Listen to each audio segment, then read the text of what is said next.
Run them bands Six chill,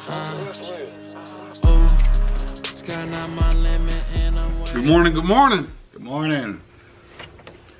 Dwight Cliff. Oh, go ahead. Dwight Cliff Sr. Dwight Cliff Jr. here. And you, which Cliff and Cliff. Tuned in to Cliff and Cliff right now. Got another episode 2 today. It's Sunday. That's but right. You're going to be watching it on Monday, tomorrow. So, hey. Hope everybody's going to have a great start off to the week here. That's right, that's right. Yeah. Ready for it. Ready for a good week here. Oh, yeah. Starting to get a little bit cooler. That's good, right? In some cases, yeah. I know it was pretty hot this week out there. Oh, yeah, because we was insulating attic this past week. Yeah. The last 3 days. Last 2 days, Thursday and Friday. Yeah. Blowing the insulation. Wasn't fun, wasn't it? Never fun. Well, yeah. But it's something we got to do sometime. So you got to get in and get it done when it's time to get it done. And so that's what we did. Absolutely. And so we're all about simplifying, amplifying your business and, you know, giving you our take on how to be successful in this industry. Giving you that game, giving you that value. It's all about value. That's what we're all about, giving you value. Somebody got to be giving you some value. Whatever they do for you or you doing for them. Yeah, value in your living spaces and your finances, just making sure that they all balance out. Yeah. So I know I think we talked about this a little bit last week, but the Bucks ended up winning the championship, NBA playoffs here, and somebody brought up a great point. It was one of the analysts, and it was like, I couldn't remember where I heard it from, but it was but pretty much the gist. It was like, booze don't block dunks. You know what I mean? And it's like, that's real.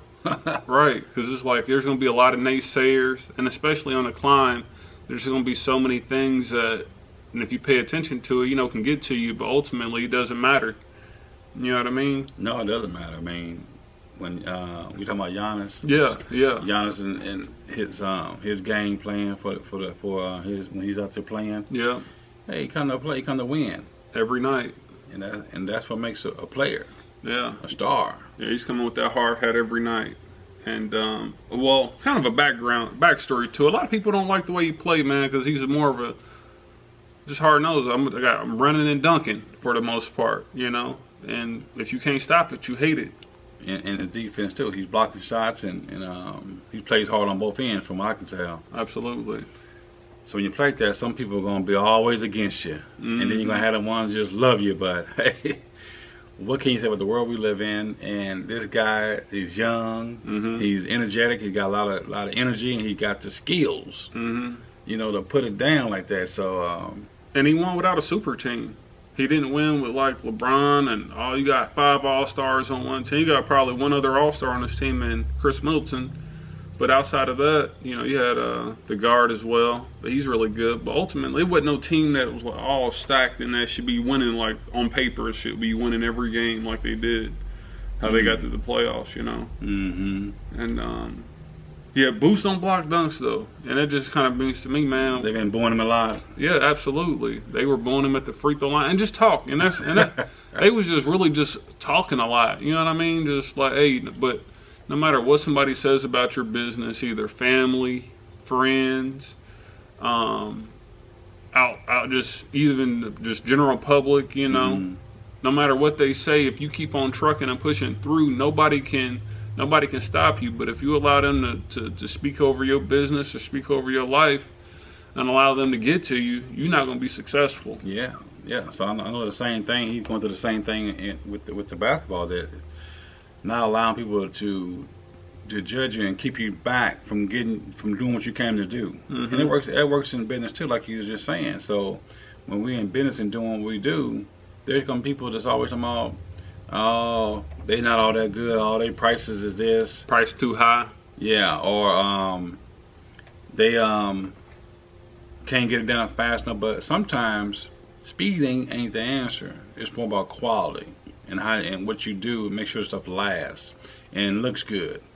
So don't let nobody tell you that you making sure everything is done right is the wrong way, because some people don't even care about quality. They just want it done for a cheap price and get you out of there. And I've always tried not to work for those kind of people there that don't really care about what I'm trying to do for them, because those ain't the people for you. they ain't the people for you. Right. Yeah. So, and then when it comes to basketball, hey, them fans that's not feeling you, they ain't your fans. They're somebody else's fans. So worry about your fans. Yeah. As long as your fans are treating you right and you doing what you said you're gonna do, hey, don't let that pressure get to you. Yeah. Keep on trucking. Yeah, you develop a plan and work that plan. You know, there's going to be obstacles, there's going to be roadblocks, but you just got to keep on pushing, and especially in this construction industry. You know, especially in this construction industry, it's not one to make an easy living in. You know, sometimes the money's great. A lot of times the money's great and all that good stuff, and a lot of times, you know, sometimes projects and things just don't work out. You know, well, and working out it's taking a little longer. Because either materials, employees, your subs. A lot of time employees too, you know. A lot of times that ain't working out. You know, they ain't showing up, or subs not showing up, you know. All that, yeah. Those don't block dunks, you know what I'm saying? We're going to keep the show going no matter what. And just having that positive and resilient mindset is going to get you through a lot, right? Mm-hmm. That's right. So just remember, when you're getting booed, people talking about you, don't let that deter you. Keep moving forward in whatever it is you're doing, because construction is our business, basketball is Giannis' business, and no matter how they may try and deter you from being the best that you can be, don't let that happen. Just keep doing scoring. Your thing. Yeah, just keep scoring. Yeah. You're putting up points on the scoreboard, and before you know it, you in the championship game, and they still talking on the sidelines. Yeah. And eventually, you know what I mean? Mm-hmm. Just let them keep talking. You know, don't pay attention to the peanut gallery. Oh yeah, because they gonna stop eventually once you develop and get to the next level. They're gonna say, oh, that's it. Yeah. Yeah. They can't say nothing else. You there, and they saying, well, I tried to stop him. I tried to deter him from being the best he could be in what he's doing, but it didn't work. Right. Mindset too strong. Yeah. You know, so remember that. Big part of business is mindset. Yeah. Big part of business is mindset. Mm-hmm. So let's move on here. Ask Cliff. We're gonna ask Cliff. Ask Cliff. Let's get some answers here. This episode is brought to you by TripLog. If you're like most businesses, at the end of each year, you're scrambling to find deductions. Well, here's a solution that pays for itself many times over. TripLog provides accurate automatic mileage tracking for tax deductions and reimbursements for businesses. And you know at Cliff & Cliff, we're all about simplifying and amplifying. And this is one of those tools that helps us do that. And so, TripLog is a set it and forget it type of app for either iPhone or even Android. So it's compatible with most phones. And so what you do is you set the app up at the beginning of the year with your work hours and your working days. So it's fully customizable to whatever days you work or whatever hours you work. And so what happens is you get in your car and you got the phone with you, and it automatically tracks all your mileage. So no longer you get rid of that pen and pad. Everything is done automatically. And at the end of the year, this app spits out a sheet with all your mileage on it calculated to give to your tax preparer or accountant, and ultimately reduces your taxable income. And so like us, save that money. Go to TripLog.com, and during registration, use referral code Cliff and Cliff and get 20% off. That's right, get 20% off, or click the link below to register and get 20% off. Let's get back to the show. Okay. This is probably one of my favorite questions, you know, because I don't know, we get a ton of traffic of people asking us about this, calling office about this here. A lot of investors calling. And okay. Some contractors, you know, they work for investors. A lot of them work for investors. And so, should I work for investors, or is working for investors a good way to build your business? How you feel about that? Because I know how I feel, but we ain't never really talked about it. But how you feel about it? Well, and investors. What's your experience with them anyway? Oh yeah, truthfully, I hadn't had a good relationship with investors, because I guess I've been meeting the wrong investors. Yeah. And when I think of an investor, somebody that's got some money, wants to get into real estate, Yeah. flip some houses, and make some money. But when you get investors, and I say these kind of investors you don't want to work with, in my opinion, is ones that don't want you to make no money. Yeah.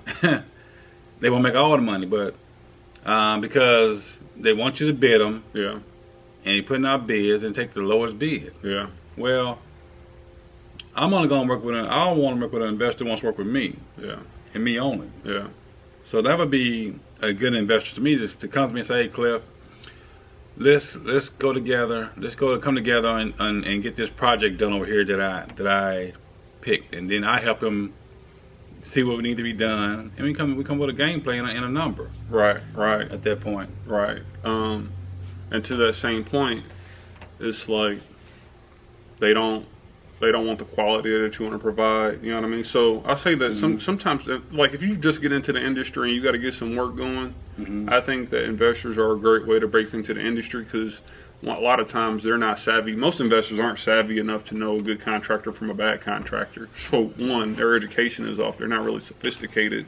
So they wouldn't know, you know what I'm saying? They just don't know what's out here. They hear, oh, you got a license, you got some tools. Well, how much is this going to cost? Okay, this meets my budget. Go do it. That's in the perfect world. Right. If you get one like that, they're saying they're coming like that, and they say they got a budget, and you can do it for their budget. I mean, that's how they typically work with just you know what I mean? Like they gonna find just anybody that can do it, as long as you meet the budget and you can do it. So even and that's not how you should vet a contractor, though. It's just, oh, you meet my budget, you should go do this work. But my past experiences has been with some of these guys, their budget is not high enough to get the job complete. So a lot of times they go with somebody else, and they come telling me later on that this guy or this female are around for the money. Yeah. And it's because they took the job too cheap, and it was too much work for the amount of money they was trying to get paid to do it. So yeah, when you do that and you put yourself out there as an investor, and you mess with people that are not correct, then you're gonna get got. And for the contractor, on the contractor's end, even if he's trying to do the job for the money he said he could do it for, and he can't do it, he ends up losing and not making any money, and just completing the job for them. And then they don't even understand when it's you gotta do a contract change. You gotta do a change order, because once you open the walls up as a contractor, the investor will understand that, hey, I didn't know it was all that in there. How you going to increase the price? We already had agreement. Yeah. So new investors, in my point of view, are tough to deal with sometimes. Yeah. So new contractors come into the game and new investors, they're a bad combo. Because one, the contractor doesn't. No, sorry. So the contractor don't know what's going on really, and the investor don't know what's going on, and so there won't be a good experience. You know what I mean? Between both of them, you know, because like you said, one, to begin off with, I underbid the job to get it. You know what I mean? And then two, the investor's like, okay, I got a good price to do this at, supposedly a good price, you know, quote unquote a good price, but not really. Right. Especially once you start getting into the job and you got all these, like, people don't think about. Like a few years ago, we were into a big job that somebody had started. A very big rehab, a lot of excavation work, and I'm like, for amount of as much money as I knew it was going to take to get that job done, between all excavating work and foundation work and all that kind of stuff, and I'm like, they just sold you a dream, and the contractor didn't know what they were doing, you know, and so it's, you know, the blind leading the blind. You know what I mean? Right. And so as a contractor, I say, to my advice would be, if you're a contractor wanting to work for an investor, first off, what my go-to plan was, I would charge them to do the estimate. You know what I mean? Yeah, you have to. You have to, because if you don't, you end up wasting a bunch of time, because they're looking for somebody for the perfect price, and they won't tell you what their budget is on the beginner, because they think they are helping you take their money, and all they're doing is helping themselves understand that, yeah, I can't do it for that price, and just cuts a bunch of stuff out of the time. Takes that time back that you're gonna spend bidding this job, and they wasn't even in your price range anyway. Right. And if you're a new contractor, what I would do, if I'm a new contractor in the business, I'm absolutely going to work for investors, because you got to get a portfolio going of your track record and what you can do. So if I'm new, and even if I don't do the full job, I'm like, yeah, I can do it. And maybe if you don't take on the whole job, say I want to work with you here, but I can only do these things here, and so do that. Don't try to take on the whole thing. Mm-hmm. Maybe just take on a piece of it. You know what I'm saying? And I understand what you're saying about putting in the contract, because the contractor, if he gets an investor and works for them and he's just getting out there, it's good for him because he's getting the money. But here's the flip side of that, right? Yeah. A new contractor is not going to be seasoned most of the time in order to in the right place, in the right way to handle a full rehab. Right. That's why I say take on a little piece of it. He's going to take a little piece of it? Okay. Yeah, that's why I say just take if he takes a little piece of it, then then he's not taking on the whole job. Yeah. But if you're an investor and you wanting a contractor, you want a seasoned contractor. Yeah. Somebody that understands the whole job. Yeah. How to get the subs in and out, how to make sure that you're not backtracking and spending more money because you did something in the A position that should have been done way in the F. Yeah, we see that a lot down the road. Yeah, so, a lot of investors got all kind of stuff going on in the house. They run electrical, they painting all at the same time. It's like, how y'all? You can't do that. Yeah. You ain't test your electric. You ain't test it. You're gonna hang electrical, put your wiring in, before you put your plumbing in. It's back because the plumber can't just bend his pipes like you can wire. So you gotta know which order to put people in. Yeah. To make sure they don't hurt each other in the process and be mad at you. Yeah. And a lot of contractors, they don't know what's going on either. Well, let's just get it all done. I got all my plumbers in here, electrical guys going, HVAC guy, everybody just in the same space pissing each other off. Yeah, and that's never good. That's never good. So you gotta understand the process. So a seasoned contractor is going to be best for a new investor. So if you were a new contractor and you wanted to work with an investor, you would charge him for an estimate, right? Then I would probably see if I can pay another contractor to help me walk through that process. You know what I mean? So I would say, hey, I want to do this investment. I want to work for this client here. I would go to another seasoned contractor and say, hey, I don't need nothing from you. Just talk to me about the process here and what I should be charging for something like his overall, and make sure that you pay that mentor, you know what I'm saying? Yeah, you're going to have to, because time is valuable, and to find somebody that even want to do that for you is going to be a challenge, because a lot of these guys don't understand that by helping somebody else is not going to hurt your business. Right. It's enough work for everybody here to get some, and a lot of the old contractors didn't understand that when it was coming up. So don't be afraid. It's going to be tough to find somebody that's going to want to mentor you. Absolutely. Yeah. But you got to try. You got to try, especially if you want that work. Yeah, or either take smaller jobs and do what you can do, and then brand just like that. But so the question was, do you work with investors? Yes.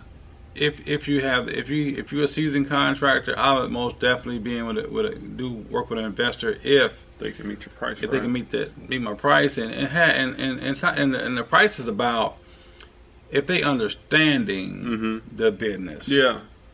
These investors do not understand the business of flipping houses. Yeah.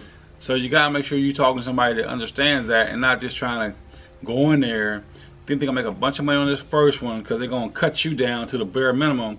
I'm not working with you. Yeah. So yeah, if you're not willing to understand that you can't make all the money on the first one, it's a process, and if you want to get it sold quickly, you're gonna put some money into the house and get it done right. Yeah.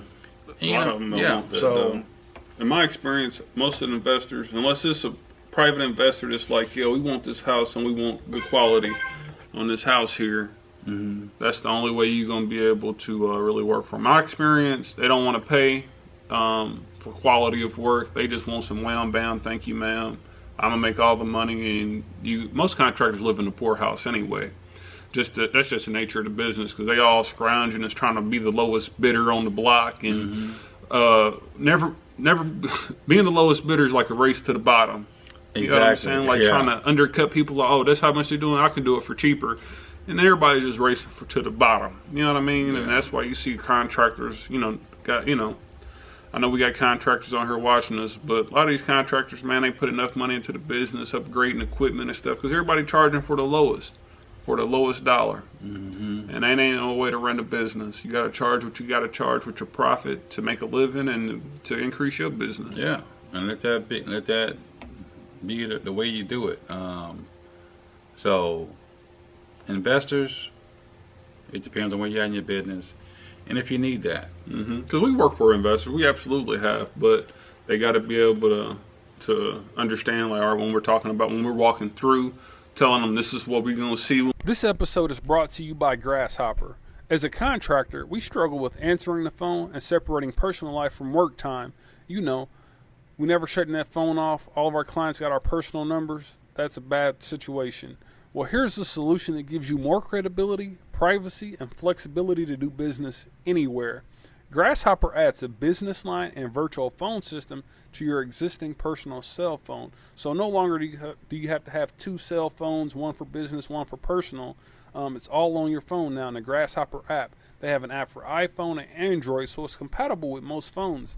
And as mentioned earlier, you can have a separate business line to make and receive calls. You can have calls go straight to voicemail during non-business hours.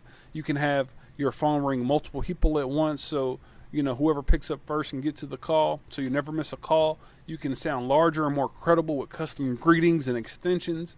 You can even send and receive text to clients using your business line. Big game changer there. And one of my favorite features is that you can access the desktop and mobile app anywhere in the world, so you're never too far from your business. And so what I need you to do right now is click the Grasshopper link below in the description and to sign up for a 7-day trial. That's right, a free 7-day trial, risk-free. You have nothing to lose. What you waiting for? When we open this up and disclaiming certain things, like, I don't know, they're going to ask you questions and you're going to say, oh yeah, we can do it. Don't say that. It's like, I don't know. A lot of the questions is we're going to have to get this open and see, and we won't know until we get it open. Don't make don't overpromise nothing, because you don't know what's going on. Say, we'll cross that bridge when we get there. And if you start briefing the client, let them know that they need to start having a contingency budget as well for things that may go wrong, because things go wrong. Ain't nothing gonna run on a job perfectly. And I'm glad you said a good investor already knows that. And so you won't, I should say a seasoned investor already knows that, because he knows or she knows that things are going to happen in the process. Yeah.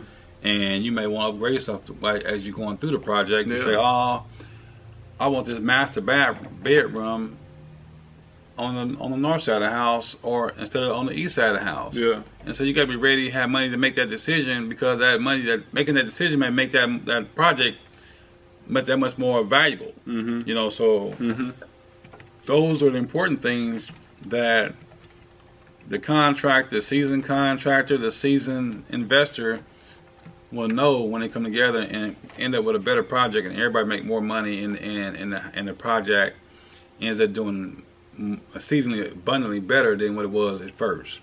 So yeah, you can work with investors if they on your level, and you on theirs, and then it works out. Yeah, and protecting yourself through agreements.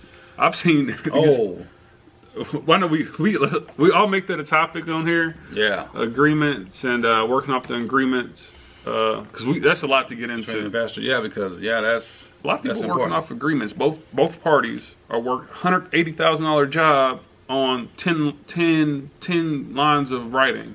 Yeah, it's been done, you know, but there ain't no way to. You got to make sure you got everything in the ink. Yeah, if it ain't in the ink, you may get in trouble. You will get in trouble.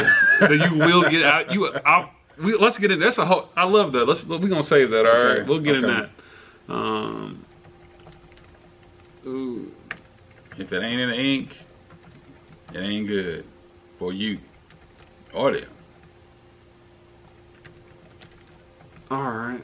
I love that. We can definitely talk about that. Okay, sounds good. So here's a big one. You know what I mean? And as an aspiring entrepreneur, just getting into the business as an early contractor, even if you've been in the business for a long time and you're trying to grow, you know, you don't hear the word no. Let me get this Alfred. Hey, bro. We shooting an episode right now at the office. Me and Dad. Yeah. Let me call you right back. Let me call you right back. Let me call you right back. Yeah. So, one thing you're going to run into is no's. How do you handle no? From contractors to bankers to suppliers to just getting from clients trying to get more work, new work, and you hearing that word no from clients, you know what I mean? That could be disheartening. Yeah, I mean, Credit applications at these suppliers saying no, we ain't got no credit for you. What you gonna do? What you gonna do when you hear no? no should be more motivation for you to stay in it. Mm-hmm. Don't let the no's take you out. Yeah, because they can. They hurt. They're disappointing. Mm-hmm. But that no could be to your benefit because maybe you wasn't ready for that yet. Yeah. Maybe you wanted that, but mentally, physically, and you just wasn't ready for take on whatever that is for that extra money. Because what would you have done with that bank loan if you had got it? Would you have used it in the right way? Yeah. We don't know. Maybe you would have, maybe you wouldn't. But no's are motivators to keep you pushing in that same direction, just another way. Yeah. Yeah. So no's are hurtful but beneficial in my opinion. And really, I think we've grown a lot from those. Just from my own experience, when we first got into the business and we were trying to do big rehabs, we met with a lady, and our budget was so crazy. But I would rather be so crazy astronomically high than too astronomically on the opposite end, being super low and getting a job. Yeah. Because you talking about you talking about the bid, that project we was bidding, and she had all the contractors come to the house and walk through at the same time. Yeah, and didn't we meet at the coffee shop, present our bid? And, yeah, we went at the coffee shop, but the tricked out part about that was that when I went to look at the house, she had like 5 other contractors there walking through the house at the same time, so everybody knows. Yeah. And that might have been a tactic. That was the first time that I've ever experienced anything like that. Yeah, and that should be a red flag. Yeah, when a customer, an investor, and this was an investor. It was an investor. And we went to look at this project. And we walked in, and there's like 5 contractors there walking through the project. So I guess to maybe her advantage, she was thinking all these contractors in here know they bidding, so they're gonna go low. Yeah. But that doesn't work in a seasoned contractor mind. He gonna bid his bid. Yeah, it don't matter. And if he gets it or not, it just wasn't meant for him to get that project. Yeah. Because it wasn't gonna be to his benefit. Yeah. Or the client's benefit, because he can't do something for less money if the money ain't there to get it done. Yeah, and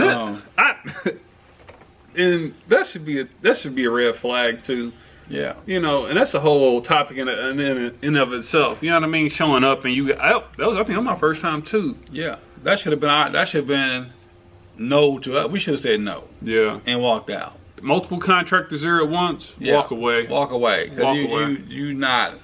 They want you to be the cheapest and the best at the same time. Yeah, and this ain't no commercial job where everybody's sophisticated and you bidding apples to apples. Wouldn't even know drawing sets. It's like come in here and price out rehabbing this house for me, but I don't even know what I want, but I want you to know. Yeah, so everybody bidding their own little separate thing. So you should say no. Yeah. So no would be good, Mm-hmm. And now that because that was the first time and we didn't know. Mm-hmm. We thought, okay, we're just gonna give our best bid anyway. Yeah. And sometimes when you're short on work, you may stay there and decide to do it, but you just know you gonna get ripped. Yeah, and that's a good topic too. When to say no and having FU projects. You know what I'm saying? Yeah. Like FU, I got other jobs to work and I'm making money as well, so I don't really need this work. Right. So that's another thing in and of itself. Mm-hmm. But hearing no to get back kind of that original topic, hearing no from that specific client was a blessing. You know what I mean? Because I was like, all right, so that's not a good price for that rehab. You know what I'm saying? Right. And so I went back to the drawing board and I started running the numbers back, and then I started working with more contractors. Like, all right, how much would you have charged for this here? Like my different subs. Right. Then I started getting better numbers and better numbers. And I tell you what, the next job that we got, we won on a slim margin of like maybe $1,000 or something like that. Mm-hmm. You know what I mean? That was for a great client. And that was a very nice project for us. It got us into a lot more work at a price that we were comfortable and happy with making. Yeah, and it was our number that we could work at. Now the other company probably can work at our number, but we could, because we know our number. Mm-hmm. And so that's some other stuff. But we're gonna get into that about knowing your number. That could be another topic to be making up with. Is knowing your number for the job you're getting ready to do for whoever it is. So you got to know your numbers. Mm-hmm. And then know to when subs tell you no, because they want more money than what you want to pay them, right? Mm-hmm. Well, and that's okay too, because you know what you can afford to pay. Mm-hmm. And subs know what the right number is. You got some subs out here that will take advantage of you because they think you need them. Right. So that no from a sub that doesn't want to do it for the price you got it for, it's okay too. Yeah. Because that just lets you know, that lets you know that they're not where you need to be at. But if you're a seasoned contractor and he's telling you no, and he's a new guy, he ain't met you before, he's trying to just get as much money as he can out of you at that point in time. So you got to realize that, and get other bids from other subs, because that just because he said no don't mean that your price that your number you got is the wrong number to pay a sub. Mm-hmm. So right. And so if you get no, don't be worried about that. Just keep on trucking. Find a new client. Find other subcontractors and banks. When we were first trying to get our line of credit, I'm gonna wrap it up here. Mm-hmm. First trying to get our line of credit, I heard no from maybe 15 banks, but eventually there was a bank that said yes after some more consulting. But eventually, I heard that yes, we heard that yes. right. So no's are just a path to a yes, and just keep on trucking. Don't get discouraged. Dwight Cliff Sr. Dwight Cliff Jr. here. Dwight Cliff Sr. All about simplifying, amplifying your business here. Cliff and Cliff, we out. Cliff. See ya. Peace.